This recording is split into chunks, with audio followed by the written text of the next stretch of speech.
निर्दलीय प्रत्याशी दिनेश अग्रवाल ने लोकसभा क्षेत्र में किया जनसंपर्क। मतदाताओं से गोभी का फूल छाप पर मत देने का किया अपील। नमस्कार, आप देख रहे हैं बोल बिहार न्यूज। वाल्मीकि नगर लोकसभा से निर्दलीय लड़ रहे दिनेश अग्रवाल ने सैकड़ों समर्थकों के साथ गंडक पार के विभिन्न चौक चौराहों सहित अनेक गांवों में आज जनसंपर्क किए। इसी क्रम में वो जनसंपर्क अभियान के तहत मधुबनी, दहवा, बांसी, दौनाहा आदि जगहों पर भी पहुंचे। बांसी चौक पर व्यवसायियों एवं दुकानदारों से मिलकर अपने पक्ष में मतदान करने की अपील की। उन्होंने लोगों से विकसित वाल्मीकि नगर बनाने हेतु एक बार अपने ऊपर भरोसा करने को कहा। उन्होंने कहा कि वाल्मीकि नगर की जनता अभी तक पार्टी के नाम पर वोट करते आ रही है, लेकिन विकास के मामले में हमारा क्षेत्र पिछड़ा ही रह गया। पार्टी और जाति से ऊपर उठकर एक बार निर्दलीय के तौर पर हमें वोट करें। आपके सपनों का वाल्मीकि नगर हम बनाएंगे। मैं हमेशा जनता के बीच रहने वाला व्यक्ति हूँ।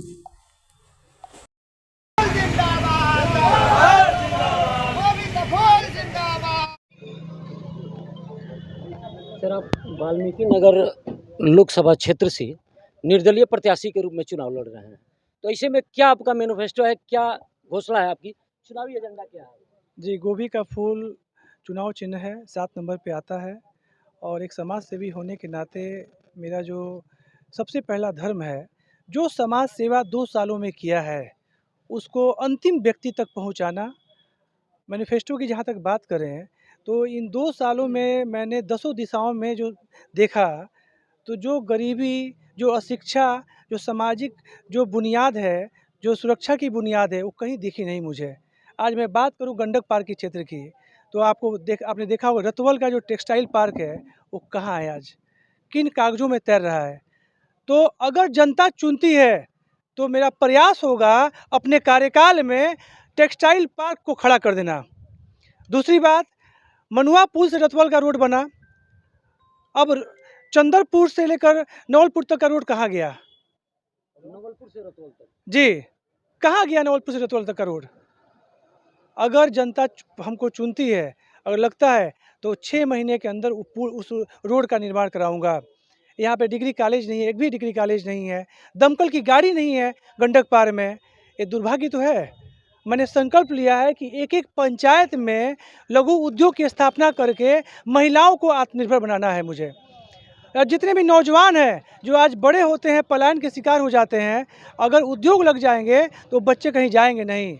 जो बच्चे पढ़ाई करना चाहते हैं, डॉक्टर बनना चाहते हैं, इंजीनियर बनना चाहते हैं, आईएएस बनना चाहते हैं, दिनेश अग्रवाल से संपर्क करें। सारे सुख साधन आपके बगहा एक प्रखंड में हमारी ऑफिस है, उसको मुहैया कराएगी। साथ ही साथ आपने देखा होगा एक अच्छा स्वास्थ्य केंद्र नहीं है यहाँ पे।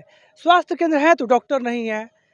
यानी कि ये जो पैसा है वो जा कहाँ रहा है, ये भ्रष्टाचार कर कौन रहा है, इस पर लगाम लगाने की कोशिश करूँगा। अच्छा, गंडक पार्क का एक मेन मुद्दा यहाँ का हमेशा मांग रहता है जनता का कि इसको राजस्व अनुमंडल का दर्जा मिले, चूँकि हम लोगों को उसके लिए बगहा नहीं जाना पड़े। इसके बारे में आप क्या कहिए? देखिए, बहुत अच्छा सुझाव है। मुझे मेरा एक मैनिफेस्टो का एक विषय भी है। आप देख रहे होंगे कि जो गंडक पार्क के बच्चे-बच्चियाँ हैं, बोर्ड का एग्ज़ाम होता है, इंटर का एग्ज़ाम होता है, उनका सेंटर बेतिया पड़ता है, किसी का बगहा पड़ता है। क्यों नहीं एक नोडल केंद्र यहाँ बनाया जाए मधुबनी को? क्या ऐसा हो सकता है? तो मेरे मैनिफेस्टो में शामिल है। अगर मैं आया तो एक नोडल केंद्र यहाँ बच्चों के लिए बनाऊँगा, युवाओं के लिए बनेगा वो चीज़, और बच्चों को दूर नहीं जाना पड़ेगा। और 3 महीने के अंदर ये काम करूँगा, 90 दिन के अंदर।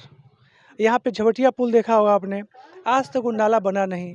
आपने वो सिसवा सिसवा सेसरी पुल है, आज तक इतने सारे नेता जनप्रतिनिधि आए, अरे कर क्या रहे हैं नेता लोग? जनता किसको चुन रही है? गंडक पार के 4 प्रखंडों में आपको विकल्प के रूप में लोग देख रहे हैं, तो ऐसे में क्या आप अपील करना चाहेंगे अपने मतदाताओं से?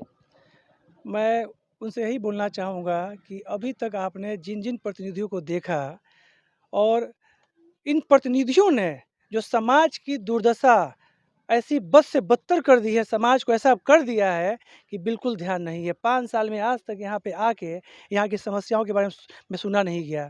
अभी आपने देखा होगा कि अगलगी की घटनाएँ इतनी सारी हुई। एक प्रखंड में एक दमकल की गाड़ी है नहीं, बगहा से बुलाना पड़ता है। तो 5 साल में हुआ क्या आखिर में?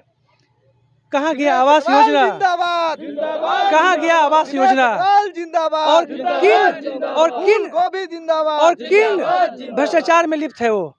क्या लोगों को आज भी जो झोपड़ी में लोग रह रहे हैं, तो एक काम होगा कि एक भी झोपड़ी है मेरे कार्यकाल में आपको दिखाई नहीं देगी। ये आपसे वचन है, ये जनता से वचन है, गंडक पार के लोगों से वचन है।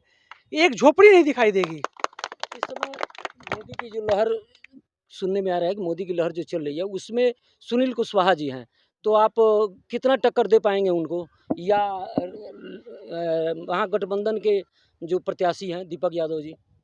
देखिए, टक्कर देने वाला मैं कौन होता हूँ?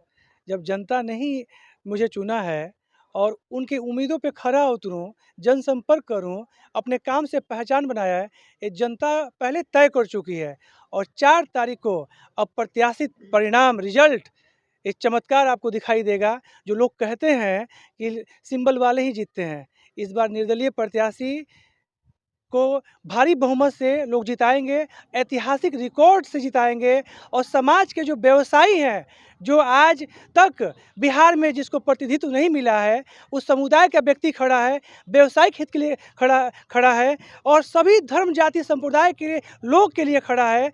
आप देख सकते हैं यहाँ पे टॉयलेट नहीं है। जितना भी आप देखेंगे, इतने हाट बाजार हैं, इतने मार्केट हैं, जहाँ टॉयलेट की व्यवस्था नहीं है, तो नेता कर क्या रहे हैं? आज उनकी समस्याओं का समाधान होगा। ये भी आपने देखा होगा कि इतने सारे व्यवसायिक के मुद्दे आते हैं, जीएसटी की समस्या आती है, टैक्सेशन के मुद्दे आते हैं, अपनी आवाज़ को उठा नहीं पाते हैं, इनको दबाया जाता है।